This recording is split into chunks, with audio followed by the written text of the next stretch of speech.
Hello, this is game about things, love and stuff. Go, Spark, start. Best intro ever, 10 out of 10. Would watch again. The Illuminati. No, it's a triangle. There could be a triangle around the eye, you don't I, know. I don't know how there would be a triangle in that. Okay, main character, go. Is it the main character saying that, or is it just like a narrator thing? It's you. Either way, it's early in the morning. This is the path I always take to get to school. I normally have to hurry, but today I'm taking it easy. I had a little extra time to get out of the house, which is kind of unusual. I'm feeling good under the warm morning sunshine and cool morning breeze as I head to school. Clear?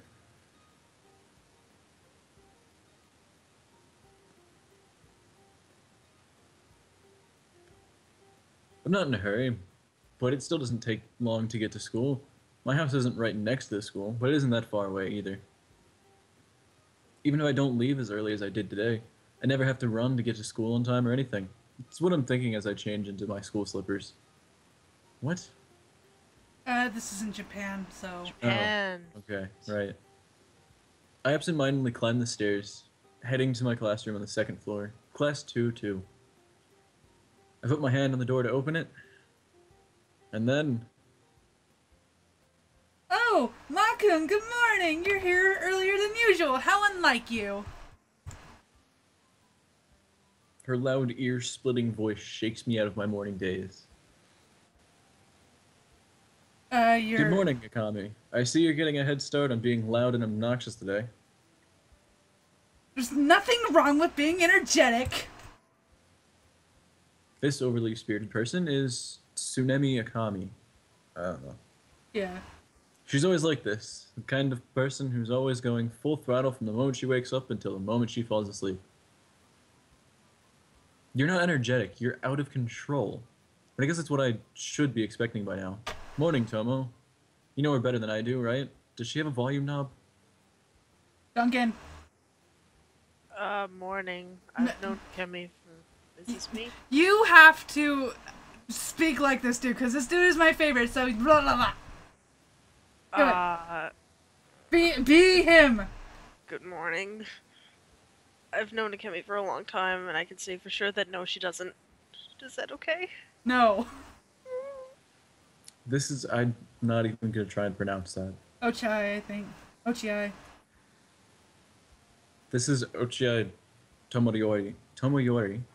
He's a zombie in contrast to Akemi's liveliness. Okay, I'll be a zombie.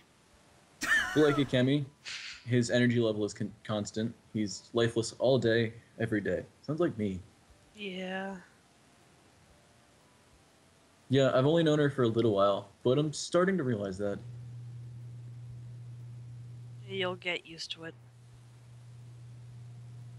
Makun! Lately you've started treating me as bad as Tomo-kun! Is this really how you should be treating someone you've only known for 2 months? Considering how annoying you are, do you really expect me to treat you any differently? Ouch. Yeah, I've only known these two for about 2 months, though I've gotten pretty close to them in that time. I'm Fukunaga Mamoru. 2 months ago, I had to switch high schools because of my parents' work.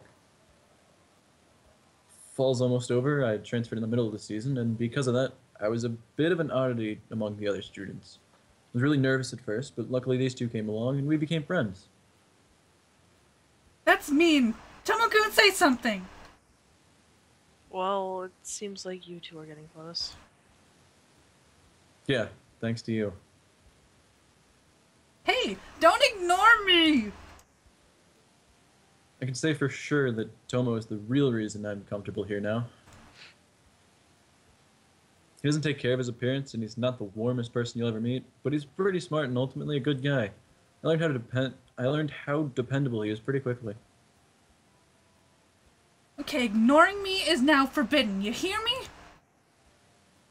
We might be ignoring her, but I guess I owe Kemi as well. The fact that she's so annoyingly loud is her only real flaw. I don't know anyone else more inspiring than her. Lately, Akemi's been trying to get me to hang out with her and Tomo all the time. The two seem to balance each other out, though it's not a perfect balance by any means.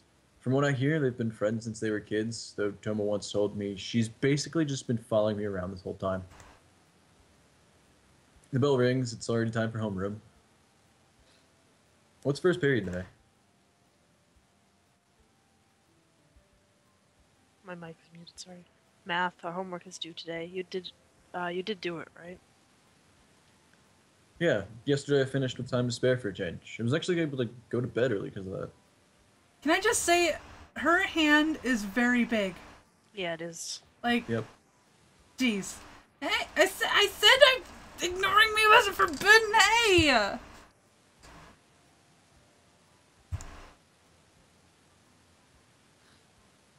The morning lessons end and lunchtime begins.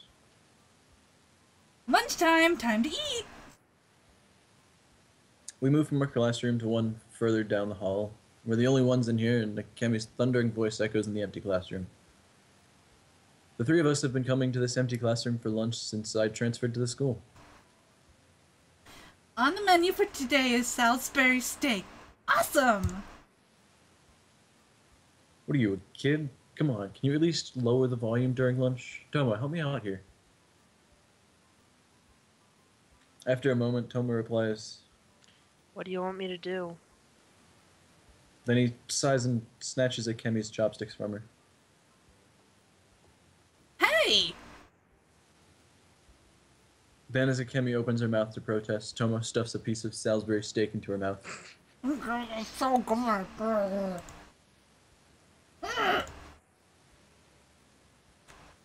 She seems to have forgotten anything she wanted to say when the food entered her mouth, and she quietly chews it. Her mood improves a moment later, and her expression dissolves into bliss as she chews. She really is an airhead.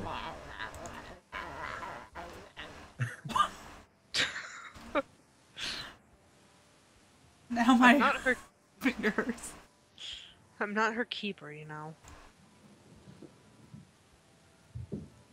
Could have fooled me. Who else could hold back that freight train of a girl? Some rope. You think I can hold back a freight train? Okay, maybe not. Exactly. Akemi cries, spewing food everywhere. Then, realizing what she just did, she hastily closes her mouth and swallows. I'm the #1 most cheerfulest girl in town, Tsunemi Akemi-chan! And with that, she goes back to eating her lunch. I guess she can't stay quiet for long, no matter what she's doing. The most cheerfulest girl in town? I don't think you have any competition for that title. No kidding. She's one of our school's celebrities. Tomo starts in his own lunch. Seriously? One of? You mean there's more? Yeah, our our high school has a lot of unusual students. There are a lot of rumors floating around concerning our school, it seems. Wow. What other kinds of celebrities are there? You don't know about any of them? Well, first there's... Tomo takes a quick glance at Akemi, but she seems to be lost in her own food-induced paradise. She's not even listening to us anymore. Well, there's a lot of them. If you really want to know, I'll tell you later. He doesn't want to talk about this in front of Akemi? I guess it's a touchy subject, but I'll make it a point to ask about it later. All done. You eat way too fast. Crap, I barely touched any of my own food while we were chatting. I should have started on my lunch while she had her mouth closed. I'm going to get another chance now. Hey, what were you two talking about? I was recounting the epic saga of how you won your fame. He seemed to be really interested in it, so I wanted him to hear it from the source. Wait, what? Really? Sure thing, Makun. Do you want to hear about when I saved the town for the first time with my fantastic powers? I hadn't met Tomo-kun yet, and... No, I really don't want to hear about that. Come on, Tomo. A minute ago, you told me to take care of her, and now I'm telling you to do it. I haven't even touched my food yet, so you be your friend for a bit. And without a second glance, he starts eating his lunch in silence. Makun, are you even listening? So anyway, my mom had gone out shopping and... No, you were the one who needs to listen. Man, how did I get roped into this? And so for the rest of lunchtime, I got stuck listening to her story while I finished my lunch and gave her the occasional nod.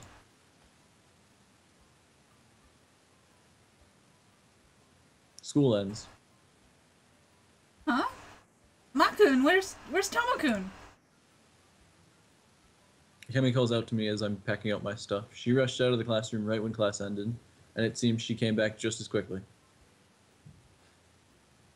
He said he had some things to take care of back at his place and left a little early. What's up? Oh, really? Well, can you take this to the third year classrooms for me? I promised to return this before the end of the day, but I've got a club meeting I gotta go to, so... She hands me a small paper bag. It feels like it's got a book or something inside it. I sigh. Fine, I'll do it. Thanks a bunch! Give it to a student in class 3-2 named Ye Katashi. I'm counting on you! No sooner does she say that than she disappears once again. She just can't sit still, can she? Suppose I better get going too. No telling how long this Yai person is going to be there for. I finished packing up and head to the classrooms on the third floor.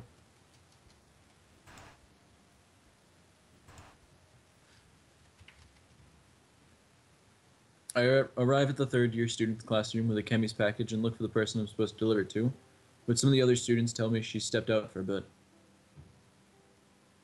They say she'll be back soon and I can just wait here for her, but 10 minutes pass and she's still nowhere to be found. Maybe I should have one of the other people here give it to her and just go home. School's over and most of the students have been at their club activities for a while now. While I'm waiting in the third year classroom, the other students file out, and the school grounds slowly become devoid of life. The noise of daytime activity has all but disappeared. I feel like I'm in detention. I want to go home already. Giving up, I leave the classroom and turn toward the stairwell. My classroom is on the second floor, so I usually don't spend any time up here. The layouts of the two floors are pretty much identical, but somehow I feel like this is some alternate dimension. And just as I'm about to descend the stairs, I start to hear what I think are sobs coming from nearby. What? I figured I was alone and relaxed because of that, but the sudden sobbing catches me off guard and I freeze. I hold my breath and strain my ears. It's not my imagination. Someone nearby is crying softly. Hearing someone cry in an empty school building sounds like the beginning of a horror story. What am I saying? This isn't a horror story. School might be over, but the sun hasn't even gone down yet. Finding someone else in the building isn't that strange. Well, I'd say that, but this situation isn't exactly normal either. The sobbing continues. It sounds like it's coming from the next floor up. It's quiet, but it reverberates off the narrow stairwell walls. It's definitely coming from the floor above me, though I didn't realize it until now. But this building only has 3 floors. The only thing above me is the roof, right? School is over. The door to the roof should be locked by now. But I can still hear the crying, so there's no way it could be coming from there. But if the door is locked, that means the way up is just a dead end. I can't just walk up there to check and claim I happen to walk by. But before I can think it through, my curiosity has me turning around and heading back up the stairs. I climb step by step up the stairs as quietly as I can, though I can't help but making a little noise. As I get closer to the source of the sobbing, I begin to hear it more clearly. There's just one voice, and judging by the sound of it, it's the girl's. It feels like I'm climbing up 10 stories, but it only takes a few seconds, and suddenly I'm almost on the landing. I take the last step and turn towards the source of the crying. In front of me is a girl wearing our school's uniform. She's lying at the door to the roof, sobbing. The girl hears me walking toward her and starts shivering as she turns her head toward me. Nothing up to this point has been out of the ordinary, too out of the ordinary, at least until I saw her face. This is terrifying. Huh? Oh, good. The girl stares at me with her single eye, her face sobbing wet from crying. And I don't mean that she was missing an eye. She literally had one giant eye in the middle of her face. And no nose. Anime, Sparks. Don't question it. I Suddenly can't she sniff you! Suddenly she registers that I'm standing in front of her, and she jumps, drawing her limbs into her body.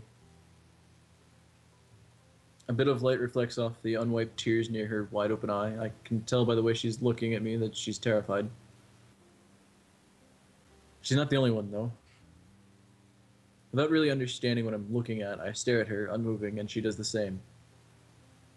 She's wearing our school's uniform, but is she really a student here?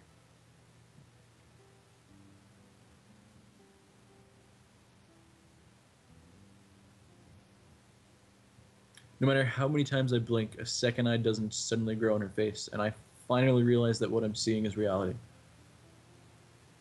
Faced with this girl, who looks like she belongs in a fairy tale, I begin to panic. Strangely, though, I'm able to keep my fright from showing.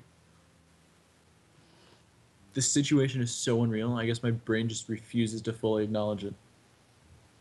I heard crying and came to see what was going on. Are you alright?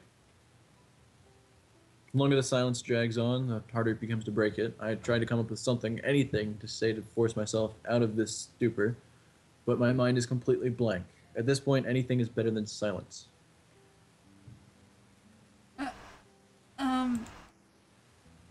It seems her mind is just as blank as mine. I work my mouth soundlessly a few times before finally spewing out the first thing that comes to my mind. Do you need something to wipe your face? Her uniform is blank, so I can't tell if it's wet from her crying into it. She doesn't have a handkerchief or anything, though. I produced my own from my pocket and moved to offer to her.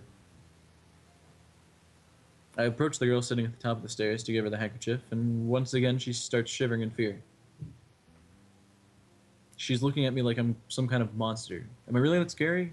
Isn't she the monster here? Thank you.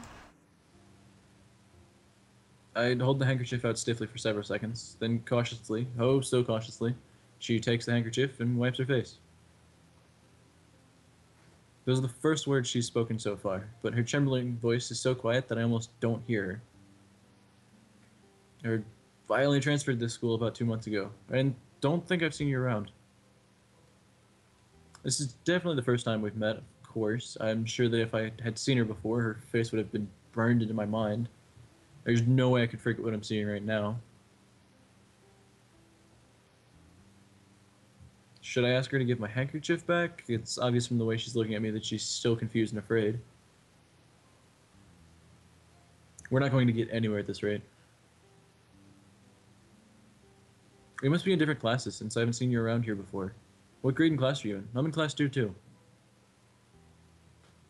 Last one, too. She actually gave me a proper response this time. She really is a student here, I guess, not a monster or something. Suddenly it hits me that I've been sharing the same school and hell, the same world with this person all this time. Oh, 1 year lower then. Yeah. Conversation grinds to a halt again. I can't think of anything else to say. Actually, that's not true. I have a mountain of things I want to ask her. But all of it has to do with her appearance, and I'm hesitant to bring that up. Time passes as I hurriedly try to think of something to say to fill the silence. Oh, what can I say? My mind is totally blank. Every heartbeat seems louder than the last, and the panic I thought had subsided wells up inside my mind again. I don't think I can keep this up. Right. I have to get going. The girl looks like she wants to say more, but without another word, I turn and flee down the stairs. I head to the shoe rack, change my shoes, and start rushing home.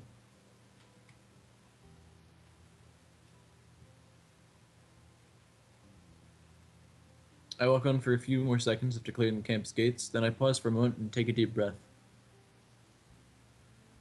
Jeez. It seems the girl didn't follow me or even call after me. She's probably still sitting at the top of the steps in the desolate stairway.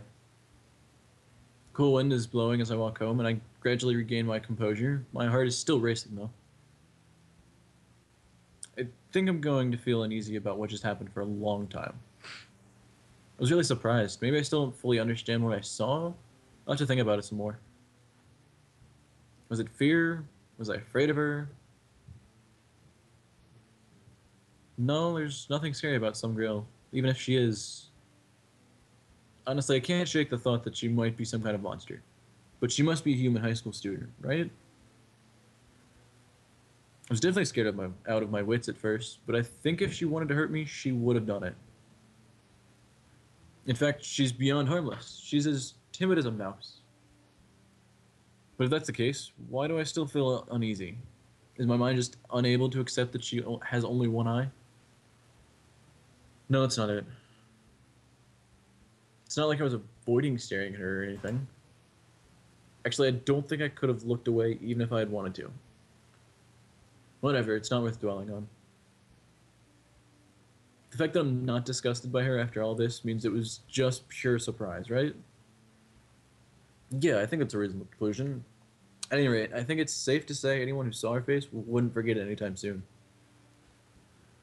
As I'm thinking this over, I finally arrive at the familiar entryway to my house. I was so absorbed in my thoughts, so I guess I was on autopilot all the way home.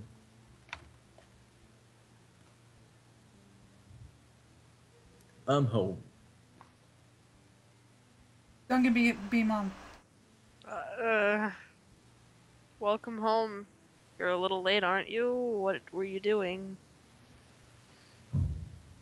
Akemi roped me into being her errand boy. She wanted me to deliver something for her. Okay, bye.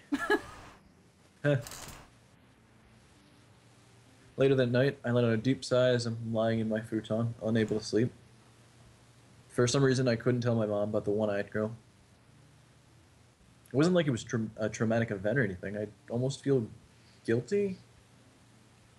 At any rate, I can't stop thinking about her face. I know that if I don't fall asleep soon, I'm going to have to rush to school tomorrow. I try to forget about everything that happened today, but I just can't keep my eyes closed. She looked like she wanted to say something back there, but I panicked and ran away. I kind of regret not staying now. I rolled over in my futon several times, but eventually I come to a decision. I'm going to try and find that girl again. I feel like I should at least learn her name. How much is there? A lot.